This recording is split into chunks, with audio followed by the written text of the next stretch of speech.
About 4 years ago, I got a sequence of strange messages to my phone. I still remember the first one. Where are you? With the wrong word for where, followed by the letters R and U, popped up on my phone from a number that I did not recognize. But it came from my area code. I used to change my phone number often, so some of my old friends ask each other for my current number and text me by telling me who they are. Hi, who is this? I asked. No reply.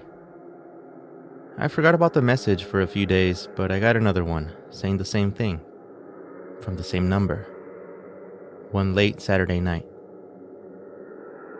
I ignored the message that night and chose not to respond the following morning. It was almost automatic and didn't think anything of it. As I was wiping the windshield from all the dew from the dark morning, I got another message. When I got inside, I looked at my phone. It was strange for me to get a text at 5 a.m. Denny's today? That was the message.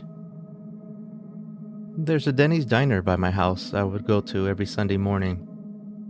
I knew the waitress, the cooks, and even some of the regulars. Mostly old couples that would sit silently with their egg whites and coffee. It was a ritual that I followed for a long time, finding a regular spot where I can go drink a cup of coffee and sit down with a book. I would always have breakfast and sit down over at a Denny's restaurant by my house. Very rarely would anybody join me that early. I had a roommate at one point who went with me a couple of times, but it was far too early for anyone else, and I was okay with that. Yeah, haha, who is this? I replied. And there was no reply. I was curious about who it could be, but I was more weirded out by the lack of replies to my own messages. I sat in my car until the windshield cleared up from my car's defrosters, staring at the fog disappearing from the glass in its usual pattern. But just then, I thought I saw something move by my passenger side's window. I looked immediately to my right, but only saw the foggy window and nothing else. Startled, I set my car to drive and my car screeched forward a couple of yards. I forgot I had left the dumb emergency brake engaged. Looking through my rearview mirror, I saw the blurry lights from the street lamps fade away, only to be replaced by new ones as I drove down my empty street. I blamed the situation on my imagination and went to do my usual thing at the diner. I forgot about the situation until the following Friday, when I got another message with a "Where are you?" spelled properly this time. I had to figure this out before I went crazy, so I decided to call the number without thinking about what I would say. On the other line, though, I heard the familiar "The number you have dialed does not exist" message. Then who has been sending me messages? I know that there are text-only numbers and Google numbers, Skype numbers, and a bunch of other options to send a text message to someone. But how does that explain my area code and Denny's? After about a month of getting similar messages to my phone, I called up my phone company to ask them what was happening, and they said they would place some sort of trap on my line that would record data from incoming phone calls. I didn't know you could do that, but I accepted and waited. And sure enough, the number sent a text message later on that week. But it wasn't a phone call, so the company couldn't do anything about it. Meanwhile, the messages got more specific. The person knew about my upcoming flights for work.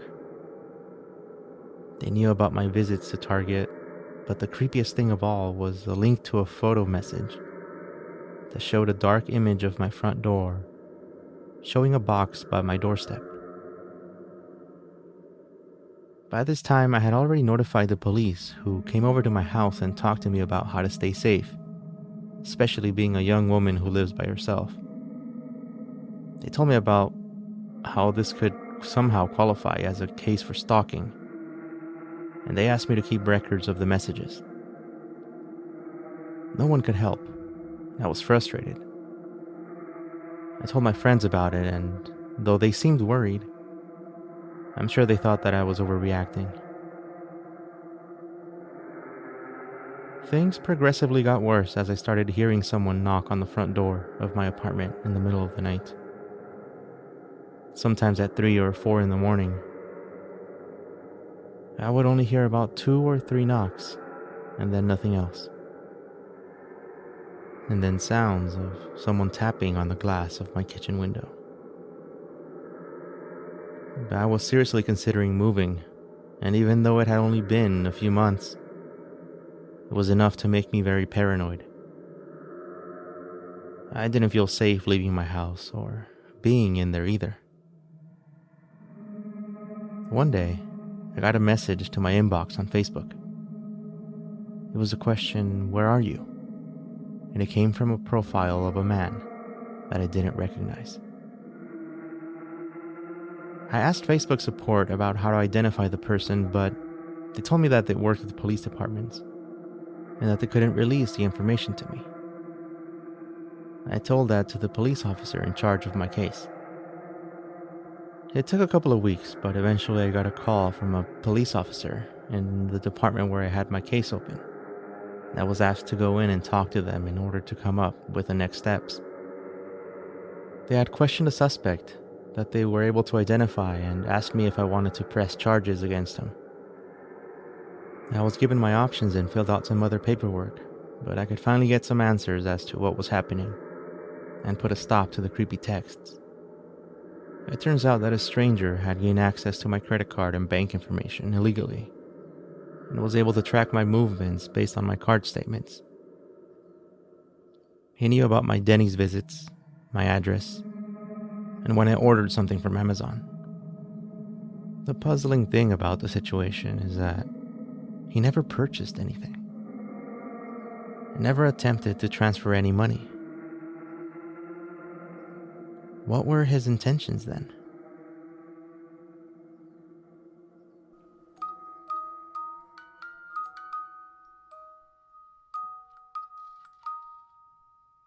My family used to go to a Catholic church service every Sunday morning, followed by a visit to my aunt's house. They lived about 30 minutes away, so going there every week was a big hassle with having to change and rush everyone to get in the car just to make it on time. And then we have to spend the whole day with my aunt's family. But we would pull through, no big deal. What I liked about it, if I'm trying to stay positive here, is that there was a food stand outside. And if I got too bored during the service, I could just go outside and sit by the benches. That habit was shaken out of me one morning when an old woman started yelling at me, telling me that the devil was inside of me and wouldn't let me step foot in the church. I'm not kidding. Those were the words that she chose. She kept pointing her wrinkled fingers at me until she got so loud that her voice started going out. A helper from inside the church stepped outside and carefully grabbed the woman by the arm and led her away to the tree area. She sat down on a chair and glared at me with those pale eyes. I ignored it for the most part and kept looking out toward the cars trying to pass the time as I heard the old woman yell at me again from far away. She was struggling to get up, but finally managed to walk toward me again. Annoyed and frankly a little scared, I walked to the sidewalk and then toward the corner trying to get away from her. She wouldn't be able to follow me even if she tried. Soon, the service was over and I was already by my dad's minivan waiting for everybody, while keeping an eye out for the elderly woman, but I didn't see her this time. I'm sure something changed that day, because I started witnessing strange things that I still can't explain logically. It all seemed to start when we got home that night. I was given the keys to open the front door to my house, but I broke it right on the doorknob. My dad had to jump in through the kitchen window in order to let us in. That same night, I woke up at 3 a.m. to the smell of rotting meat.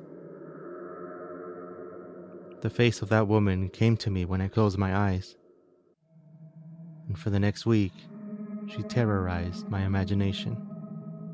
as I saw her pale eyes through my bedroom window and on the mirror right before I turned on the lights in the bathroom. Her face would be right in front of me sometimes, and I would yell in the middle of the night. My dad would come in to calm me down, later talking to my mom the next morning about how all teenagers go through this and other stuff like that. But I knew what I had seen, and my mom made me talk to the priest about it.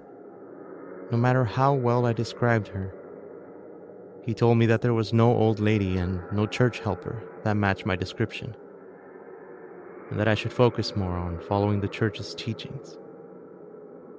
Well, I didn't have much of a choice, but I never saw the old woman again.